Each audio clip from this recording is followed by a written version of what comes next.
আজ যেহেতু সৌমিকের বাড়ি থেকে কাজ, সেই জন্য একটু ঘুম থেকে উঠতে দেরি হয়ে গেল। আসলে রোজই 8টার মধ্যে সকালবেলা অফিস বেরিয়ে যায়, তো তখন আমিও উঠে পড়ি। কিন্তু আজকে যেহেতু বাড়ি থেকেই কাজ করছে, সেই জন্য চোখটা একটু লেগে গেছিলো। তাই দেখো 8:30 বেজে গেছে গোপালকে ঘুম থেকে তোলার জন্য।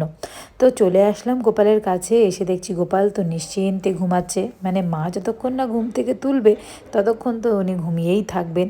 তো চলো, গোপালের মশারিটাও কিন্তু আমি সরিয়ে দিলাম। এই দেখো কি সুন্দরভাবে উনি ঘুমাচ্ছেন। বাঁশিটা এবার নিয়ে নেব, বাঁশি নিয়ে নিলেই তো গোপালের ঘুমটা ভেঙে যায়। তো চলো গোপালকে একটু আদর করে দিই, আদর করার পর গোপালকে ঘুম থেকে তুলে দিই। তো গোপালকে ঘুম থেকে ওঠানোর পর গোপালকে যে নাইট স্যুটটা পরে আমি ঘুম পাড়াই, সেটাকে চেঞ্জ করে দিই। মুখ হাত পাটা মুছিয়ে একটা নতুন জামা আমি পরিয়ে দিই। নতুন জামা মানে একটা পরিষ্কার জামা। তো এই জামাটা আমি পরিয়ে দিলাম। এরপর প্রত্যেক দিনের মতো গয়নাগুলো আমি পরিয়ে দিই। তোমাদেরকে তো বারবারই বলে থাকি, রাত্রে আমি গয়না পরিয়ে গোপালকে ঘুম পাড়াই না। তো গলার চেনটা, কানেরটা পরিয়ে দিলাম। এরপর বাঁশিটাও আমি দিয়ে দেবো। আর প্রত্যেক দিন সকালবেলা আমার কাছে যেরকম যা থাকে আমি তাই দিয়েই ভোগ নিবেদন করি। যেরকম কখনো কাজু দিই, কখনো কিশমিশ দিই, কখনো বিস্কিট দিই। তবে বিস্কিটটাই কিন্তু আমি প্রায় সময় দিয়ে থাকি, তার কারণ সেটাই অ্যাভেলেবেল থাকে।